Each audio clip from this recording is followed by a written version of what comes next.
नमस्कार दोस्तों, कैसे हैं आप लोग।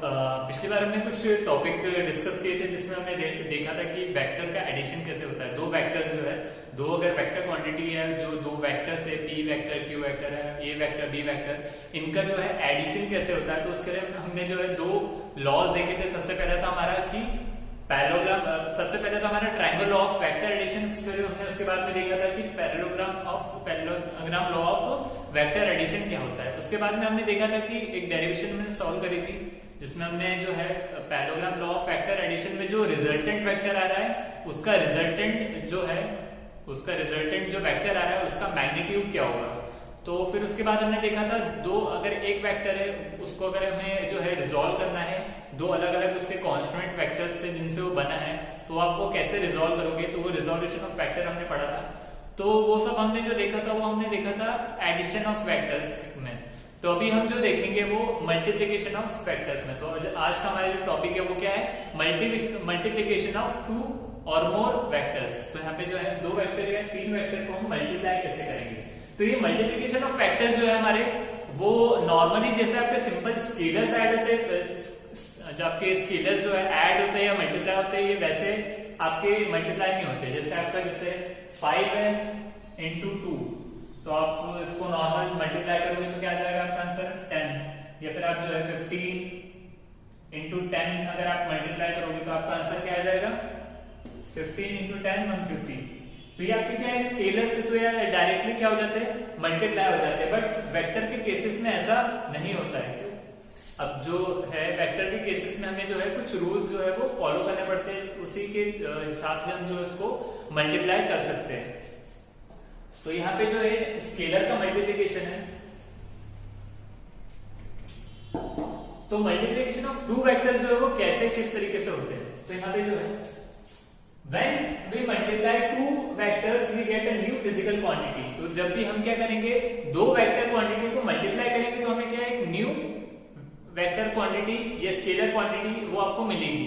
दो फिजिकल क्वांटिटी को अगर आप मल्टीप्लाई करोगे तो आपको क्या मिलेगी, एक न्यू क्वांटिटी मिलेगी। फॉर एग्जांपल यहाँ पे जो है मास है और वेलोसिटी है। अब यहाँ पे मास और वेलोसिटी दो अलग अलग, ये इसका एग्जांपल नहीं है, बट यहाँ पे क्या है, मास इनटू वेलोसिटी। तो आपको क्या मिलेगा, mv मोमेंटम। जब आपने मास एक अलग फिजिकल क्वांटिटी है, वेलोसिटी एक अलग फिजिकल क्वांटिटी है, इन दोनों को क्या किया, मल्टीप्लाई किया, तो आपको क्या मिला, मोमेंटम। तो इसी तरीके से हम जो है वेक्टर्स में भी दो वेक्टर क्वांटिटी को जब हम क्या करेंगे, मल्टीप्लाई करेंगे, तो आपको एक न्यू फिजिकल क्वांटिटी मिलेगी। तो यहाँ पे जो है इस तरीके से ही होगा वेक्टर्स में भी, हालांकि इसका एग्जांपल नहीं है। which can be either scalar or vector है ना। तो यहाँ पे क्या बोला है, vectors we get when we multiply two or more vectors we get a new physical quantity। ठीक है, new physical quantity which can be either scalar और वेक्टर। तो हम जो है दो वेक्टर को जब हम क्या करेंगे, मल्टीप्लाई करेंगे, तो आपको क्या मिलेगी, एक न्यू फिजिकल क्वांटिटी मिलेगी, जो या तो हो सकता है स्केलर हो या तो वेक्टर हो। अब ये डिपेंड करके करेगा कि हम उसे कैसे मल्टीप्लाई कर रहे हैं, क्योंकि ये नॉर्मल, आपको मैंने पहले बताया कि ये वेक्टर जो है वो नॉर्मल सिंपल आपके स्केलर्स के रूल नहीं लगते उस पर मल्टीप्लाई करने के लिए, हमें जो है स्पेशल रूल इसमें फॉलो करना पड़ता है। तो यहाँ पे जो है या तो हो सकता है आप मल्टीप्लाई कर रहे हो दो वेक्टर्स का, तो वहां पे हो सकता है कि आपको स्केलर मिले या तो वेक्टर मिले। अब multiplication of vectors of two types है ना। मल्टीप्लिकेशन ऑफ वेक्टर्स, अगर दो वेक्टर है उसको अगर आप मल्टीप्लाई करें तो उसके दो तरीके हो सकते हैं, दो टाइप है। सबसे पहले टाइप क्या है इसका, स्केलर प्रोडक्ट और डॉट प्रोडक्ट। यहाँ पे सबसे पहला टाइप क्या है, स्केलर प्रोडक्ट और डॉट प्रोडक्ट। और सेकंड टाइप क्या है इसका, वेक्टर प्रोडक्ट और क्रॉस प्रोडक्ट। मतलब डॉट प्रोडक्ट में क्या होगा, अगर आप दो वेक्टर्स उनको आप क्या करोगे, डॉट प्रोडक्ट लगाओगे तो आपको एक क्या मिलेगा, स्केलर मिलेगा। ठीक है, वहीं आप जो है दो वेक्टर्स उनके ऊपर क्या लगा रहे हो, क्रॉस प्रोडक्ट लगा रहे हो, तो आपको क्या मिलेगा, एक वेक्टर मिलेगा। यहाँ पे क्या हो रहा है, डॉट प्रोडक्ट में आप जब मल्टीप्लाई कर रहे हो दो वेक्टर्स का, तो आपको क्या मिल रहा है, एक स्केलर प्रोडक्ट, स्केलर मिल रहा है, स्केलर क्वांटिटी मिल रही है। और वेक्टर प्रोडक्ट में क्या होता है, दो वेक्टर्स उनका अगर आप क्या लगा रहे हो, क्रॉस कर रहे हो, दो वेक्टर्स का आप क्रॉस प्रोडक्ट लगा रहे हो, तो आपको क्या मिलेगा, जो न्यू फिजिकल क्वांटिटी रहेगी वो क्या रहेगी, एक वेक्टर क्वांटिटी ही रहेगी। अब इसके बाद में जो स्केलर प्रोडक्ट है वो कैसे डिफाइन किया गया है? स्केलर प्रोडक्ट क्या होता है? Dot product.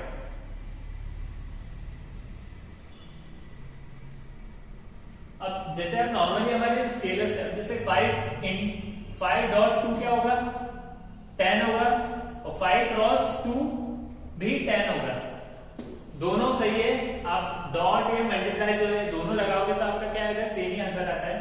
बट वेक्टर्स में ऐसा नहीं है। वेक्टर में अगर आपने डॉट लगा दिया और यहाँ पे अगर आपने क्रॉस लगा दिया तो इसमें दोनों के क्या होते हैं? मीनिंग चेंज हो जाते हैं। इसमें दोनों के मीनिंग क्या हो जाते हैं? चेंज हो जाते हैं। किसके केस में? वेक्टर्स के केस में। तो आप जो है यहाँ पे आपको सोचना पड़ता है कि हमें क्या लगाना है, यहाँ पे डॉट लगाना है या क्रॉस लगाना है। तो ये डिपेंड करता है कि आप कौन सा प्रोडक्ट कर रहे हो, डॉट प्रोडक्ट कर रहे हो, स्केलर प्रोडक्ट या फिर आप क्रॉस प्रोडक्ट कर रहे हो। तो इन दोनों का मतलब क्या होता है? अलग अलग होता है इन वेक्टर्स। तो ये आपके नॉर्मल स्केलर्स में उसमें जो है आप कैसे भी यहाँ पे लगाओ, डॉट लगाओ या क्रॉस लगाओ, तो दोनों में क्या होता है? मीनिंग सेम रहता है, बट यहाँ पे मीनिंग चेंज हो जाता है। तो इसके बाद हमारा आता है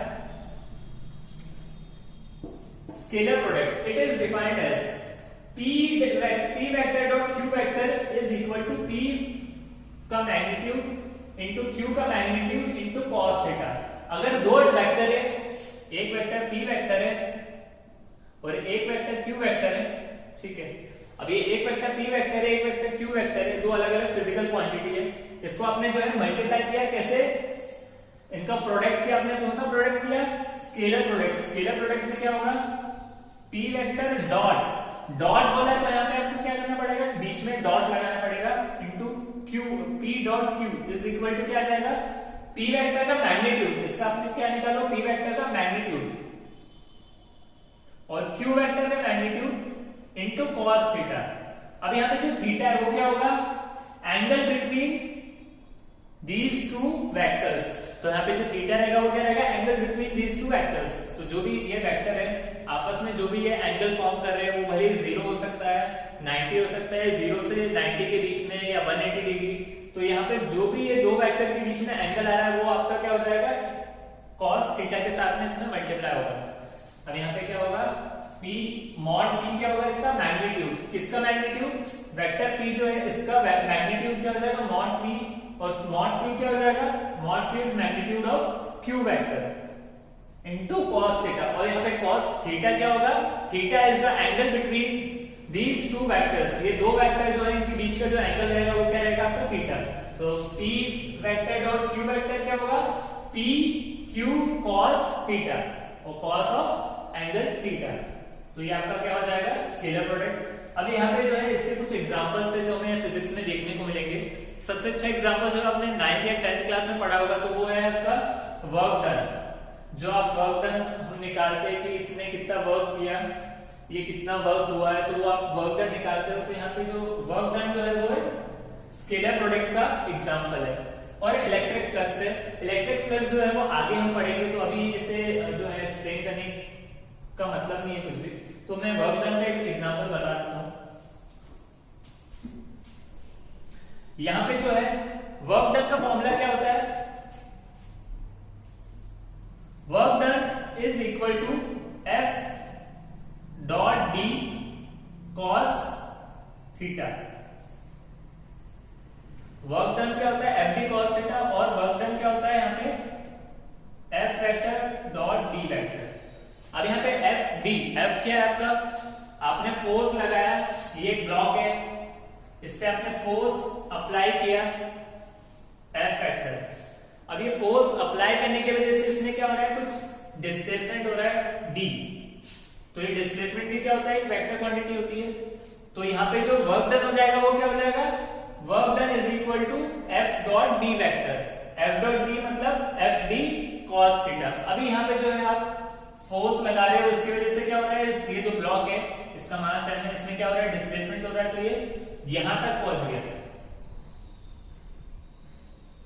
अभी यहाँ पे ये ब्लॉक पहुंचा तो इसने कुछ क्या किया? डिस्प्लेसमेंट क्या किया? यहां से यहां तक इसमें कुछ डिस्प्लेसमेंट आया, कुछ डिस्प्लेस हुआ, यहां से लेके यहां तक वो हो गया 1 मीटर। तो यहाँ पे फोर्स की वजह से क्या आ गया? डिस्प्लेसमेंट आ गया। तो आपने क्या कर दिया? वर्क डन कर दिया। तो ये वर्क डन अगर आपको निकालना है तो आप क्या करोगे? Work done is equal to F dot D। मतलब यहाँ पे आप क्या करोगे? डॉट प्रोडक्ट लोगे फोर्स और डिस्प्लेसमेंट का। फोर्स और डिस्प्लेसमेंट का डॉट प्रोडक्ट लोगे तो वो क्या होता है F dot D. F dot D क्या होता है एफ डी कॉस थीटा, ये फॉर्मूले के हिसाब से एफ डी कॉस थीटा। यहाँ पे पी क्यू है, वैसे हमारा एफ डी, एफ क्या है यहाँ पे फोर्स है, डी क्या है आपका डिस्प्लेसमेंट है और कॉस थीटा। अब कॉस थीटा क्या होगा यहाँ पे फोर्स का डायरेक्शन क्या है एफ वेक्टर का, ये डायरेक्शन है, डी वेक्टर का डायरेक्शन क्या है ये डायरेक्शन है। तो यहाँ पे इन दोनों के बीच का जो थीटा हो गया वो क्या हो गया 0 डिग्री। यहाँ पे वर्क डन क्या होगा एफ डी, ठीक है। तो नॉर्मल हम जो 9th 10th में जो फॉर्मूला पढ़ते हैं वो वर्क डन का फॉर्मूला हम पढ़ते हैं फोर्स इनटू डिस्प्लेसमेंट, तो बट उसका ऐसा फॉर्मूला नहीं होता, वर्क डन का पूरा फॉर्मूला होता है एफ डी कॉस थीटा, ठीक है। ये हम जो है 11th में हम पढ़ेंगे अभी। तो ये आपका जो है एग्जांपल हो गया स्केलर प्रोडक्ट का, वर्क डन का। अब इसके बाद में हम जो है स्केलर प्रोडक्ट जो होता है उसकी कुछ कैरेक्टरिस्टिक्स होती है, प्रॉपर्टीज ऑफ स्केलर प्रोडक्ट, तो वो हम जो है पढ़ेंगे। तो सबसे पहले जो इसकी प्रॉपर्टी होती है वो होती है it is commutative in nature. इसका मतलब क्या हुआ it is commutative in nature, ये तो एक दूसरे को क्या करते हैं कम्यूटेट करते हैं। मतलब यहाँ पे क्या हुआ p vector dot q vector is equal to q vector dot p vector, ये दोनों क्या होंगे इक्वल होंगे। इसका मतलब जैसे आपका 5 dot 2 is equal to 2 dot 5, अब ये दोनों किसके इक्वल रहेंगे 10 के इक्वल रहेंगे। ये क्या होगा इसकी commutative property, 5 dot 2 is equal to 2 dot 5 is equal to 10, ठीक है। क्योंकि क्या है स्केलर प्रोडक्ट, क्रॉस प्रोडक्ट मतलब जो हमारा वेक्टर प्रोडक्ट जो रहेगा इसमें ये प्रॉपर्टी फॉलो नहीं होती है, वो हम जो है आगे के लेक्चर में डिस्कस करेंगे। इसके बाद में आता है इसकी डिस्ट्रीब्यूटिव प्रॉपर्टी। डिस्ट्रीब्यूटिव प्रॉपर्टी क्या होती है, आपके पास में 3 वेक्टर है p वेक्टर q वेक्टर और r वेक्टर।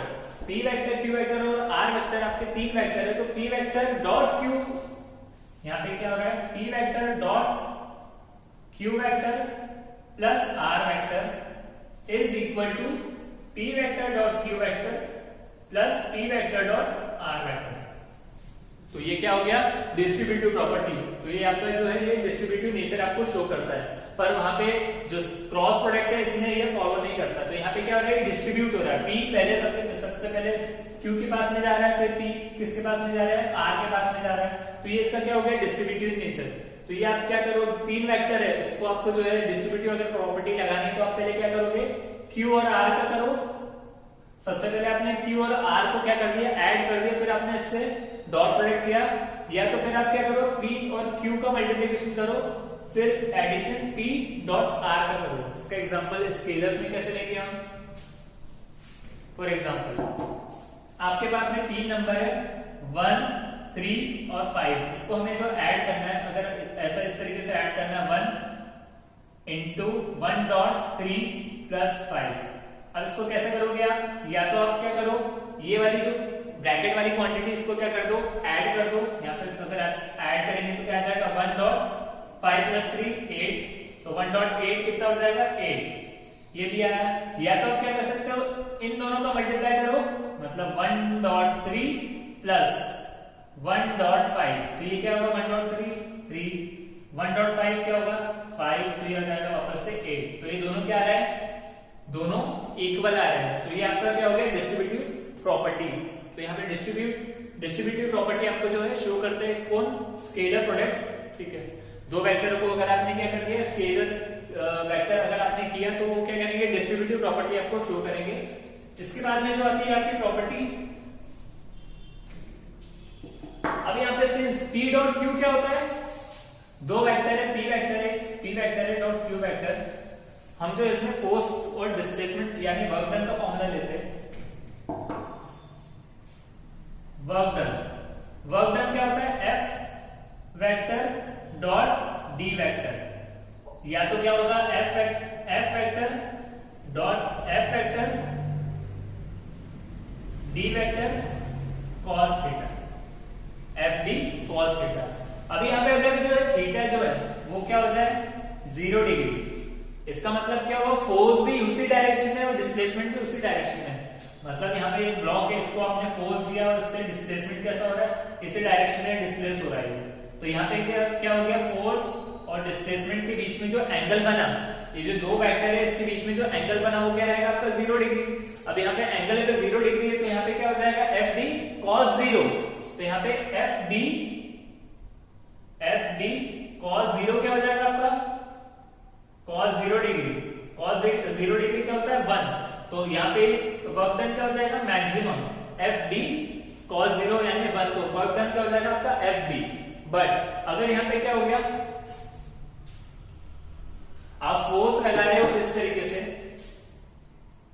इस तरीके से फोर्स लगा रहे हो, इसमें डिस्प्लेसमेंट हो रहा है वो ऐसे हो रहा है, या तो आप ऐसा समझ लो कि एक आपकी कार है, छोटी सी कार है, कोई बच्चा जो है, ये आपकी कार है और यहां से जो बच्चा एक स्ट्रिंग है, अब यहां से इस पे लगा रहा है, तो इसमें डिस्प्लेसमेंट कैसा हो रहा है इस तरीके से, फोर्स का डायरेक्शन कैसा है इस तरीके से, और डिस्प्लेसमेंट का डायरेक्शन क्या है ये है, मतलब ये एक बच्चा है, इसको खींच रहा है, यहाँ पे एक कार है, तो यहाँ पे क्या हुआ फोर्स वो ऐसे लगा रहा है और डिस्प्लेसमेंट भी ऐसे ही हो रहा है, तो यहाँ पे क्या हो जाएगा, ये कुछ एंगल बनाएगा थीटा, तो ये थीटा जो है एफ डॉट डी, यहाँ पे वर्क डन क्या हो जाएगा एफ डी कॉस थीटा। अब जो भी एंगल आपका आएगा, अभी यहाँ पे अगर ये जो स्ट्रिंग है, ये जो स्ट्रिंग इसके पास में जो है वो अगर ये एंगल बन जाता है यहाँ पे एकदम 90 डिग्री, तो यहाँ पे अगर ये बच्चे ने, जो भी बच्चा है यहाँ पे, इसने अगर इस तरीके से इसको खींचने की कोशिश करी, तो यहाँ पे वर्क डन क्या हो जाएगा 0, वर्क डन 0 की हो जाएगा, क्योंकि उससे क्या होगा कोई डिस्प्लेसमेंट ही नहीं हो पाएगा। डिस्प्लेसमेंट क्यों नहीं हो पाएगा, क्योंकि यहाँ पे डिस्प्लेसमेंट और फोर्स का डायरेक्शन क्या हो रहा है 90 डिग्री, ठीक है, और cos 90 डिग्री क्या होता है 0, वर्क डन का फॉर्मूला क्या हो जाएगा यहाँ पे, वर्क डन क्या हो जाएगा आपका F D cos 90 degree, cos 90 degree मतलब जो फोर्स है और डिस्प्लेसमेंट के बीच में जो डायरेक्शन है वो क्या हो गया परपेंडिकुलर, तो यहाँ पे क्या हो जाएगा वर्क डन 0, क्योंकि cos 90 क्या होता है 0, ये ट्रिग्नोमेट्री में आपने पढ़ा होगा, ठीक है। अब इसके बाद में आता है आपका, अगर जो है एंगल जो हो रहा है आपका, एंगल मतलब वर्क डन में जो एंगल है फोर्स और डिस्प्लेसमेंट के बीच का जो एंगल है वो क्या हो रहा है आपका बिल्कुल 180, इसका मतलब क्या होगा कि आप फोर्स ऐसे लगा रहे हो और आपका डिस्प्लेसमेंट इस डायरेक्शन में हो रहा है, तो यहाँ पे इन दोनों के बीच का जो एंगल हो गया वो क्या हो गया theta is equal to 180 degree, तो यहाँ पे वर्क डन क्या हो जाएगा आपका एफ डी कॉस 180 डिग्री। अब cos 180 डिग्री क्या होता है -1, तो यहाँ पे वर्क डन क्या हो जाएगा आपका माइनस एफ डी।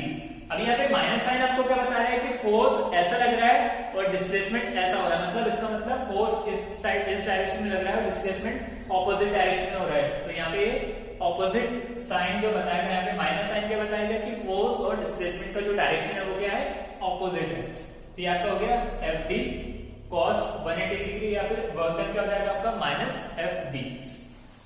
अब इसके बाद में आता है एक कंसेप्ट जो कि बहुत इंपॉर्टेंट है, इफ आई जे के क्या होता है, ये आपकी जो कार्टेशियन एक्सिस होती है एक्स वाई जेड, ये आपका एक्स एक्सिस हो गई, ये वाई एक्सिस हो गई, जेड एक्सिस हो गई, तो एक्स जो एक्सिस है इसके डायरेक्शन में जो आपके यूनिट वेक्टर होते हैं वो क्या होते हैं आपके आई कैप, वाई डायरेक्शन में जो यूनिट वेक्टर होते हैं वो क्या होते हैं जे कैप, और जेड डायरेक्शन में क्या रहते हैं के कैप, ठीक है। अब यहाँ पे जो है आई डॉट आई अगर आपने करे, आई का मैग्नीट्यूड क्या रहेगा, मैग्नीट्यूड ऑफ आई कैप क्या रहेगा 1, मैग्नीट्यूड ऑफ जे कैप क्या रहेगा 1, मैग्नीट्यूड ऑफ के कैप क्या रहेगा आपका 1।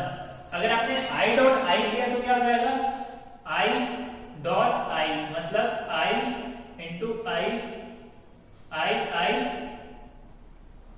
cos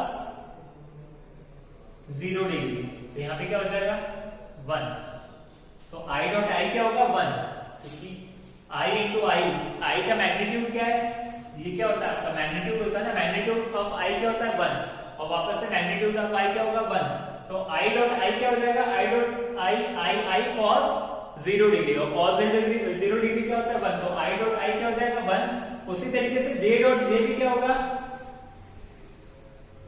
J dot J is equal to magnitude of J cos 0 degree, मतलब ये जो है y इसमें J अपने से ही क्या एंगल बनाएगा 0 डिग्री एंगल बनाएगा, I से ही एंगल क्या बनाएगा 0 डिग्री एंगल बनाएगा, और K से एंगल क्या बनाएगा 0 डिग्री एंगल बनाएगा, तो यहाँ पे I डॉट I या फिर आप जे डॉट जे और के डॉट के क्या हो जाएगा आपका 1 हो जाएगा।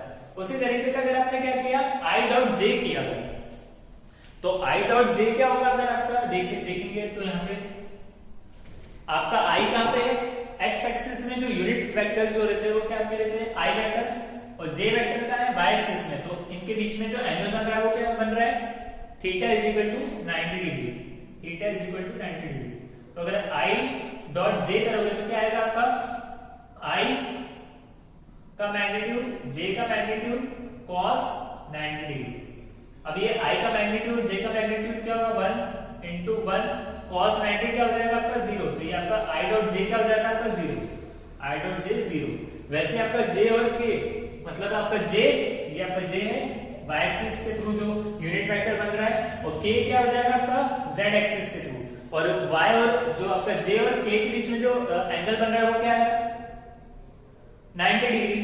तो 90 डिग्री यहाँ पे एंगल बना तो cos 90 क्या हो जाएगा 0, तो आपका I dot J, J dot K, K dot I क्या हो जाएगा आपका 0। ठीक है, तो ये एक जो है बहुत इंपॉर्टेंट चीज है। ये जो हम जो भी पढ़ रहे हैं मल्टीप्लिकेशन ऑफ फैक्टर्स, तो हमने जो अलग अलग जो फैक्टर्स के जो एडिशन हमने पढ़े, तो ये हमारा सारा मैथ्स का टॉपिक है जो आपको मैथ्स में पढ़ने को मिलेगा। बट हमें जो है इसका बहुत काम पड़ता है, क्योंकि आप कोई भी चैप्टर अगर आप देखोगे तो उसमें जो डेरिवेशन है उसमें वेक्टर्स का बहुत इंपॉर्टेंस रहता है, इसलिए जो है ये पढ़ाना, ये टॉपिक पढ़ाना बहुत इंपॉर्टेंट है, और ये टॉपिक समझना अभी से समझना बहुत इंपॉर्टेंट है। ठीक है, तो यहाँ पे हमने जो है शुरू से सबसे पहले क्या देखा कि मल्टीप्लिकेशन ऑफ फैक्टर्स, जो मल्टीप्लिकेशन जो है वेक्टर के केस में जो है नॉर्मल स्केलर्स के जैसे ये मल्टीप्लाई नहीं होते। ठीक है, यहाँ पे हमको कुछ रूल लगाने पड़ते हैं। दो टाइप के आपके मल्टीप्लिकेशन होते हैं, एक क्या रहता है आपका स्केलर मल्टीप्लिकेशन जिसको हम बोलते हैं डॉट प्रोडक्ट, और एक रहता है आपका वेक्टर मल्टीप्लिकेशन, वेक्टर प्रोडक्ट या फिर क्रॉस प्रोडक्ट। तो हमने ये तो नहीं देखा अभी, ये हम नेक्स्ट लेक्चर में देखेंगे आपका क्रॉस प्रोडक्ट। तो हम स्केलर प्रोडक्ट जो डॉट प्रोडक्ट हम देखेंगे, it is defined as P dot Q, मतलब अगर आपके पास दो वेक्टर है, P वेक्टर है और एक Q वेक्टर है, तो P डॉट Q क्या हो जाएगा PQ cos थीटा, और जो थीटा रहेगा वो क्या रहेगा, theta is the angle between two vectors P vector and Q vector. P vector और Q वेक्टर के बीच में जो एंगल बनेगा वो आपका क्या रहेगा थीटा, और मॉड ऑफ P क्या होगा आपका magnitude of vector P, and mod of Q क्या होगा आपका मैग्नीट्यूड ऑफ वेक्टर Q, और cos थीटा जो है वो थीटा क्या रहेगा आपका इसके बीच का एंगल। इस एग्जांपल ऑफ स्केलर प्रोडक्ट जो हम अगर देखेंगे तो आपको क्या मिलेगा work done and electric flux. तो वर्क डन सबसे इजी एग्जांपल है, वर्क डन जो आपने पिछले 9th या 10th क्लास में पढ़ा होगा। इसके बाद में हमने देखा था characteristics of scalar product. Scalar product की कैरेक्टरिस्टिक्स क्या होती है, सबसे पहले आपका क्या रहता है, it is commutative in nature, मतलब P dot Q is equal to Q dot P। इसके बाद में हमने देखा डिस्ट्रीब्यूटिव इन नेचर, तो P dot Q plus R is equal to P vector dot Q vector dot R vector. फिर इसके बाद में हमने देखा था कि P डॉट Q जो होता है वो क्या रहता है PQ cos थीटा, तो यहाँ पे अगर थीटा जो है वो क्या हो जाए 0 डिग्री, तो आपका PQ क्या हो जाएगा P dot Q vector PQ के इक्वल हो जाएगा। इसके बाद में अगर थीटा क्या हो जाए, दो जो वेक्टर है P वेक्टर और Q वेक्टर, इनके बीच का जो एंगल है वो अगर 90 डिग्री रहेगा तो P डॉट Q क्या हो जाएगा आपका 0, since cos 90 is equal to 0। और इसके बाद में हमने देखा था अगर theta is equal to 180 degree हो जाएगा तो इसमें क्या हो जाएगा P dot Q is equal to minus PQ, क्योंकि cos 180 क्या होता है -1। इसके बाद में हमने देखा था इफ I J K, मतलब अगर आपके जो यूनिट वेक्टर है along x axis y axis and z axis respectively, then I dot I, मतलब I से I का ही जो डॉट प्रोडक्ट है वो क्या होगा 1, J डॉट J, J से J का ही जो डॉट प्रोडक्ट है वो 1 हो जाएगा, K से K का जो डॉट प्रोडक्ट है वो क्या हो जाएगा 1, और I डॉट J मतलब I और J का जो क्रॉस प्रोडक्ट है डॉट प्रोडक्ट है वो क्या हो जाएगा 0, J डॉट K क्या हो जाएगा 0, और K डॉट I क्या हो जाएगा आपका 0। तो ये हमने देखा आज के लेक्चर में।